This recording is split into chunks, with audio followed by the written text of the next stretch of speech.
Hey everybody, welcome back to Susan Lynn, Psychic Medium. Thank you for joining me today. It's good to see you. You look wonderful today. Listen, I want to talk about soul contracts. This is super important. I'm going to base a lot of what I'm going to talk about today on a book that I particularly love by Danielle McKinnon called Soul Contracts. Here's the book. It says Soul Contracts. I will get the glare off of it. There we go. Soul Contracts, Find Harmony and Unlock Your Brilliance. Danielle McKinnon, McKinnon. Soul Contracts, Find Your Harmony and Unlock Your Brilliance. Look how look at this book. This book is a game changer, folks. Look at this.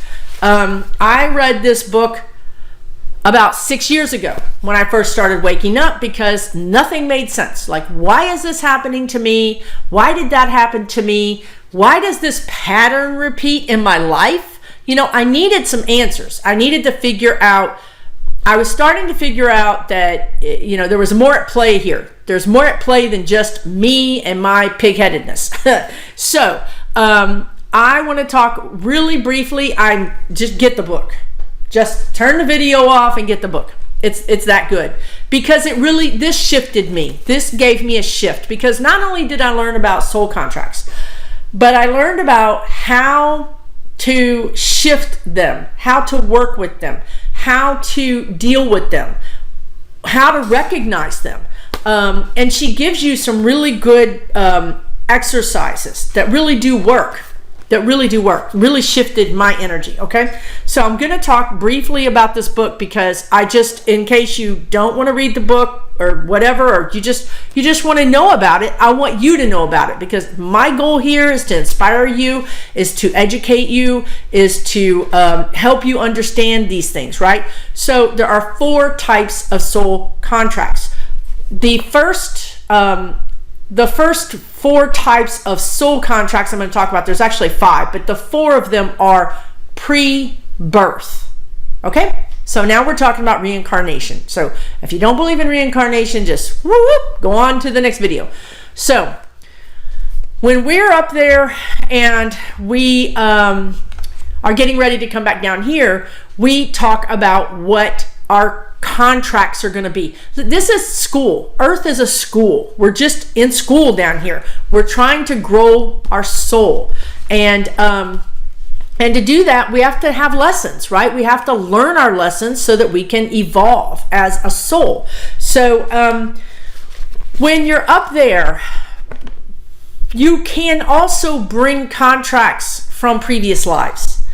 So if we don't do a good job of learning our lessons now, we're just going to bring a bunch of these contracts that we didn't complete with us to the next life, okay?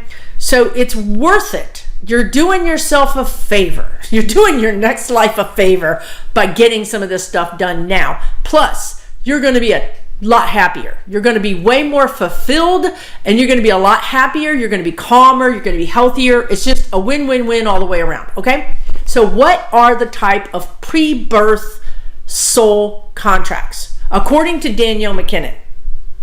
Now, I feel like her stuff is right on because I've read a lot of books and done a lot of research on near-death experiences and also on people that have been hypnotized and have gone to their previous incarnations to learn about themselves, and it all just dovetails. Like when you have multiple people all saying the same things over and over again, it's just too random to not make sense, right? It's not like the same 3 people. It's across the board saying these same things. So for me, this resonates, okay? You can check it out and see if it resonates for you. Okay, the 4 types of pre-birth. First is just pre-birth, and then I want to talk about relationship soul contracts. So this is where you say before you come down here, and we have soul families. Okay, so we have a family of souls that could be people that are in your current family, or it could be people that are not in your current family, okay? Because they can come in from another soul group. But we are all working to help each other evolve, okay? So you're up there and you're saying to this female or male, or just this energy, because we don't have sex up there. We don't have, we're not one or the other. Will you help me with my lesson that I've carried over from my last life where I don't stand up for myself? Will you help me with that? Sure. Okay, yes, I'll help you. I'll be your husband, and I'll be pushy and argumentative. Okay? And then that will give you a chance to stand up for yourself, right? Okay? So then bam, there you go. You get down here to earth and you meet this guy, and you think, wow, I'm really attracted to him, and it's zing, zing, zing. Well, guess what the zing, zing, zings are? Soul contract. Soul contract. So you get with him, he's pushy, is argumentative, whatever, and then you either learn to stand up for yourself or you don't. That's your lesson, right? You get divorced. You go to the next relationship. Zing, zing, zing, zing. Guess what? They're not argumentative. They're not argumentative. They're perfectly normal, and you're like, that's great. They're calm, nice, easygoing. But then you find out that they are passive aggressive, right? So they're teaching you the lesson in a new way. So now you have to learn it in a completely different way. Who has this happened to? Me. Where I'm like, oh, this relationship is very different. This is wonderful. And then, bam, up against the head. You know what I mean? Like this is exactly the same lesson, but it has a different angle that it's teaching me from. Okay. So it's making sure that I really have the lesson. Okay. So once you really learn to stand up for yourself, then and you prove it by getting into a relationship where, you stand up for yourself, and then you get into a relationship where you don't need to stand up for yourself, because it's known, that you are putting yourself out there in such a way that no one's going to run you over. You're going to stand in your power, right? Then you learned your lesson. Then you learned your soul contract, and you're not going to drag that sucker with you to the next life. Okay, does that make sense to you? So now relationship soul contracts are a little more deep, because they also involve anything that's a relationship. So your relationship with your kids, your relationships with your parents, your relationship with your boss, your relationship with your friends, right? So don't you find that if you're the kind of person that's a pushover, that then your friends are also bullies, and your boss is a bully, and everybody in your life is a bully, and you're thinking, why am I surrounded by all these bullies? I'm a nice person. I'm a really nice person, but all of these people want to push me around and take advantage of me. Why is that happening?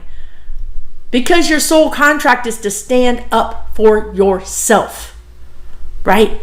To stand up for yourself. Now, this is really interesting. When you're in a relationship with someone, a romantic relationship, and you're learning your lesson to stand up for yourself, okay? You're learning it. You're standing up for yourself in your relationship, and the person you're in a relationship with fights back, and you get into arguments, but you know what? You decide to go to therapy, and that person understands where you're coming from, and then all of a sudden, you agree to change, both of you. You can stay together. You can learn your soul lesson with that person and stay together if the soul lesson is, taken care of, if it's attended to. But if you stand up for yourself in this relationship, and that other person refuses to allow you to stand up for yourself in the relationship, and you move on out of that relationship, you get credit for learning your soul lesson. So it doesn't involve the other person. It just involves you. Does that make sense? You don't have to change anybody. This isn't about changing anybody. This is about working on you, right? So once you learn it, you can let go of that person, and you can move on, and you will get credit for learning your soul lesson. So the relationship could survive, or it may not survive. It's really, everybody has free will. So it's the person in the other side of the relationship that has to decide that part of it. Okay. So I think that's very fascinating. And I'm going to talk about now this next contract is really, really, really cool. because it involves pets, it involves animals. Danielle McKinnon after she wrote this book, she went on to become a pet psychic guru. And so a lot of her work really deals with pets, but this deals with everything. It deals with soul contracts, period, right? But your pets are actually here to help you learn your soul contracts. You have special soul contracts with your pets. Now, that is cool. Now, if you don't have a pet, you could have a soul contract with a squirrel that comes to your house and eats the wiring out of your attic, right? What is that squirrel trying to teach you, right? So all animals have soul contracts with us at some point in our lives. Those of us that have pets maybe have a little bit more active soul contract because those pets are in our lives for a period of years, and the squirrel's just in your attic for hopefully just the winter. But souls, and I wish I could read it because she puts it just perfectly when she talks about pets, because pets don't have any karma. They're completely yes, here we go. I'm going to read this to you because it's absolutely amazing. Unlike a relationship soul contract, the animal soul does not ask for anything in return for its help, right? Unlike humans, animals have already mastered unconditional love. Animals have already mastered unconditional love. They don't ask for anything. They're just happy to see you. Well, except for cats, but they're truly happy on the inside. But anyway, animals don't worry that they're too aggressive, too fat, or not smart enough. Isn't that true? They don't practice cruelty towards each other because of different belief systems or different things like that. This is why rescuing an animal can be such a rewarding experience. Animals have a capacity for love that is nothing a human can experience. So all animal souls exist on Earth in order to help humans, which I think is just amazing. Discover how to evolve towards unconditional love. So you also have animal soul contracts, okay? You're going to ask me, how do I know what animal soul contract I have? And all I can tell you is I can talk to animals. They talk to me, but that to me is really something that Danielle McKinnon has developed in a way that I think is very precise. She has a very precise formula. Okay, so I would suggest you get with an animal communicator that's been trained by Danielle McKinnon, because they'll tell you what their soul contract is. One that I can recommend is Donna Norris, NORRIS.net. DonnaNorris.net. You can book a reading with her, and she can tell you what your animal soul contract is. She can also just talk to your animals and tell you what they're thinking, besides I want a treat or take me for a walk. So the next thing I want to talk to you guys about is bump contracts. Bump contracts are when you don't learn your lesson. Okay, so we all know, right? We all know, or we should all know, that the person that's the caregiver that just gives and never stops giving, and then all of a sudden they break their leg and they have to take time for themselves. That's a bump. They're saying she should have called a thunk. Like thunk, like, you know, like, hey, we're trying to get your attention. We want you to take care of yourself and you're not doing it. So we're going to arrange for you to break your little toe or, you know, whatever, so that you have to slow down. So if you don't slow down and take care of yourself, we'll give you an opportunity to do so. And I'm telling you, I've seen this over and over again. If you do not mind their messages, they'll up the ante. So it might be that you get tonsillitis and you have to be in bed for 2 weeks. You know what I mean? It might be something like that, where you just have to be in bed for a week, and that's like your number one ding. And then your second ding might be a broken toe or a broken leg or something like that, to just slow you down, right? They're just trying to get you to take care of yourself, right? So that's a bump contract. A bump contract could also be when you don't do your contract. Let's say, this is a really good one. They just popped this one right in my head. Relationships. So I know a lot of people say, I have had the worst relationships, and it's usually women. I have had the worst relationships, so now I'm not dating anybody. I'm never dating again. I'm happy alone. I'm perfectly fine. I'm going to do my thing. Leave me alone. That's not going to work because you've got a contract with relationships that you need to figure out. So you may be able to get through the rest of your life without having a relationship, but guess what? You're just going to have some even worse relationships to deal with when you come back. Or they will introduce somebody to you again. You might have 10 years of no relationships, and then all of a sudden this person walks in your life and it's like, you just see stars, you're just like, and guess what that person's here to do? Teach you your soul relationship, your soul contract relationship. Teach you that lesson again. You had 3 chances. You had however many chances in relationships in the past to learn it. You didn't learn it. Instead, you jettisoned out of the relationship and ran away, which is fine. I understand.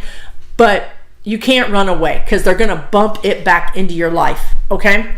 But what you can do is finally learn it and then actually have the love of your life, even if it's at the age of 70, even if it's at the age of 80. You can have the love of your life. You just have to learn your lesson. You just have to, whatever that lesson is, to be able to be open. Maybe your lesson is that you're too closed off. You have walls around your heart and you just won't let anybody in, and then therefore the relationships never really work because you're not vulnerable, right? So you learn to be vulnerable, and then you get the reward of having the love of your life whenever that is. So bump contracts are those kind of contracts. Believe me when I say that they can use your kids, they can use your boss, they can use your job, they can use any kind of thing to give you a bump. So let's say one of your soul contracts is to learn to be able to start over again. So basically, to learn, your contract is that you can lose everything and you can still survive. Right? So what happens is you lose everything once in your life, and then you just give up and you say, I'm just going to collect Social Security and I'm going to check out, right? Or you lose everything and then you get back on and you just fight and you grow and you learn and you just give it another try. Well, then they bumped that, but you learned your lesson. So do you understand what I'm saying? If you lose everything and then you become, homeless, and you never try to get it back, you didn't learn your lesson, right? You didn't try to overcome losing everything and then trying to get it all back again or get something back again, right? The phoenix rises from the ashes. Remember that, right? So anyways, that's bump contracts. The last thing I want to talk about is called lifetime soul contracts. All the other things I talked about are pre-birth. And you want to know what? You can't change those. They're coming for you. They could come for you at 7 years old. They could come for you at 37 or 77. They're preordained. They're written. It's not up for discussion. It's not up for any kind of, you're not going to negotiate it. It's done. It's coming for you. The best thing to do is to learn it so you don't have a bump later. You don't push it off down the road, okay? The last type of contract is lifetime soul contracts. Now, on top of all the ones that we brought from our previous lives, which could also be fears. They're just telling me, like phobias, you brought from a previous life or something. You can address those as well. But these lifetime soul contracts are ones that you didn't bring from up there, from before you were born. These are ones you made here. On top of all that, we making more here in our life. So let's say you don't have a soul contract around money. You're perfectly fine with money, But let's say that your relationship, which you do have a soul contract with, this person is terrible with money and then spends all their money and spends all your money too. Now, you used to not have a problem with money. You thought money was everywhere and I am abundant and abundance is for everybody. But now, because of this crazy relationship and this bad experience you had with this person and that relationship has changed your thoughts on money. Now you have a scarcity idea about money. Now you're very worried about money. All the time you're worried about money, whereas before you never were. So now you've created a new soul contract with money. Because what should have happened was you should have said, okay, money is not a problem for me. Money flows to me easily and there's enough money for all of us. And I realize that the money problems I'm having now are not because of money and they're not because of me. They're because of that person that I have a soul contract with, right? So the problem is with the soul contract with the relationship. That's what I need to figure out. I need to put it where it is supposed to belong. The problem with money is with that person, it's not with me. So once I clear up that soul contract with relationships with that person, then I can expect the money to be back to where it was before. But instead, we say, oh my gosh, doom and gloom about money, and then you create a new contract around money. Does that make sense to you guys? So you can create your own soul contracts within your own life, on top of all the ones that you brought with you from not dealing with things from your previous lives. Are you guys crying yet? I don't mean to be, this isn't at all supposed to be negative. This is actually empowering, because once you realize all I have to do is look at this problem and say, okay, I realize that every time I get a job, I don't stand up for myself, or every time I get a job, I work extra hours for nothing and nobody respects me. I stand up for myself in every other way except for that I have this need to prove myself, so that I work all these extra hours to prove that I'm worthy. Okay? So now that could be a new soul contract that you create in this lifetime, that if you don't fix, could actually carry over to the next lifetime. So that's why I like this book again, guys, is because she tells you how to get unstuck. The 4 stages to embodiment is one of her chapters. She really helps you figure it out, in my opinion. Awareness. Look at this. Step 2 is awareness. Awareness. How do you recognize? That's the biggest thing. Like, how do I recognize when I'm doing this so that I can actually confront it and deal with it, right? That's a really big thing. So freedom from the past is super important. This is really great, guys. I'm telling you, this is one of the things that shifted me, is this thing called the bubble disconnect. This is the thing that shifted me in this book. The bubble disconnect. You call on your guides. I'm not going to go through the whole thing, but you call on your guides. You choose the event or experience that you want to fix. You want to address. Okay. Then you construct a bubble, and then you add emotion. Okay. What do we know about emotion? You're probably like, well, I cry? No, that is emotion, but that's not what we're talking about. I have a video on telepathy. Okay. Emotion is everything. If you want to send something, if you want to get abundance, if you want to send a thought out, do it with emotion. Emotion is the jet fuel. Okay? So what she's saying is, pick your thing, put it in the bubble, add emotion to it, right? So once you add emotion to it, that's like getting it on the launch pad and getting it ready to launch. If you have no emotion, you have no fuel. It's not going to go anywhere. Okay? Senders, in telepathy, senders are people with a lot of emotion. They have big energy, right? Receivers are empaths, typically because they're low energy and they receive. Okay? You understand? So that's why a lot of successful people are big, bold, have big voices, have big energy. They're senders. They're sending their information out to the universe. I want that, you know, and the universe hears it. But us little mousy, you know, introverts, and I know y'all don't think I am one, but I am an introvert. We're like, gosh, I sure would like to have that. That'd be nice to have. I wonder if I could get that. No, I can never have that. Okay, see the difference, right? You're either you're sending or receiving, okay? So in this case, she's telling you to get in the mode of sending by being emotional. And then she talks about finding the connection. After you add emotion, find the connection. This is just like what I was talking about in the telepathy video. Where are you sending it? Where are you sending this message, right? Find the connection. Once you have completely filled the bubble, you're ready to move to the next step. Filling the bubble doesn't necessarily mean that you've exhausted the emotions you buried, but it does mean that you've done all you could in this particular bubble disconnect session. So she actually tells you how to go into these emotions that are stuck in here and get them out.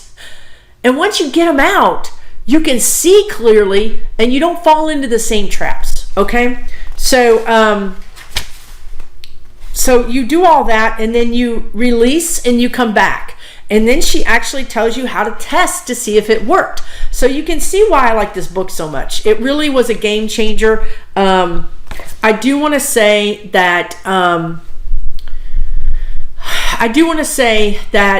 all the soul contracts, the pre-birth contracts, those are things that sometimes I can't see as a psychic, right? They don't want me to see it. Because if I could see it, you could step around it, right? So I will admit that sometimes when I can sense that when they won't answer a question, when I'm doing a reading and I ask a question, they won't answer it, that I know that that's a soul contract around that. And so sometimes I've been known to call your relatives on the other side and ask them. I've gone around their spirit guides and asked the relatives to come in and maybe help me understand it a little better. The relatives don't always know everything, but they know a little bit. So that's even a little bit of something, right? So I just want to say that we can't always know what your soul contracts are, right? So if I don't identify something in a reading, it means that your guides don't want you to know. And I will give you a really good example, and then I will stop this video. Okay, this is worth having waited to the end of the video, if you ask me. I didn't want to do this. I didn't want to be on this video with you because I'm telling you, there's probably maybe 50 photos of me in the universe. So I don't like videos. I didn't want to be famous. I didn't want to be in front of people, you know. I didn't even want to be a psychic. I didn't want to be a medium. You know, I did it for various reasons, right? There's a lot of reasons, but I just didn't think I could. I didn't, whatever. So those were all soul contracts. All of them. And remember when I told you I went through a period of time where I'm like, I want to learn all my lessons. Well, let me tell you what. Did they ever put all those lessons? They queued them up. Like you know, they queued them all up so I could learn them. So here I am. I am an example of having learned, though they didn't tell me. You know, I didn't get a heads up that I would be doing this. They dull it out so that I don't screw it up. Right? I'll give you another example. Right now, I am probably going to build a garage apartment. I have to tear down this little 1940s thing they call a garage, which you can't even put a car into. And I'm going to build a garage with a garage apartment over it. I've been thinking about this for a year, and then I just couldn't see it clearly. I couldn't get motivated to do it. I just couldn't jump over the hump, right? So I just put it on the back burner. Plus, the guy that I thought was the best person to do it ended up moving, and I thought, well, you know, I'm just going to forget about it, right? Well, guess what? That guy magically moves back to my town. And I'm like, that's the guy. And then all of a sudden, they're showing me in my visuals, this is the garage that had the broken pipes from the freeze. They're like, oh, you're going to move those pipes. I'm like, why am I going to move those pipes? They're like, you're going to move those pipes and you're going to move that and you're going to do this. So they started showing me again, right? They only show you when it's time to do it, because if they give you too much time, you'll freak out, you'll get in your own way. Well, at least I will. Maybe you won't, but I will get in my own way. Like right now with this psychic things, I have readings, psychics get readings and people are telling me, oh, you're going to be doing this and that. I have a good friend who told me I was going to be on a stage. She told me this 3 years ago. Every time she said that, I would get up and walk out of the room. I'd just get up and walk out of the room like, I don't want to hear that. La, la, la, la, la, la, la. I'm not going to hear that, right? Here I am, and I'm heading in that direction. But they don't tell you, because you can't get around your soul contracts. They want you to learn them. They want you to process the information. They want you to learn the lesson, right? So that's what I have to say about that. Hopefully it made sense. I hope you found this interesting. Once again, the book was Soul Contracts by Danielle McKinnon. Find your harmony and unlock your brilliance. You can see how many times I have read this thing. It's really helpful. And that's why I do these videos, is to help you. I hope you like it. Please subscribe if you did. It's free. And you can go into your settings and make all your subscriptions private if you don't want someone to know that you're subscribing to a psychic medium. I understand that. Sometimes we just want to keep some parts of our lives a little more private. So no problem. I don't think anybody could find your subscriptions anyway, but you know what? If it makes you feel better, rock on. But it does help to subscribe, because if you click the little bell notification button when I have a new video, you will be notified, and then you can come and check it out. Okay? Everybody take care. We will talk soon.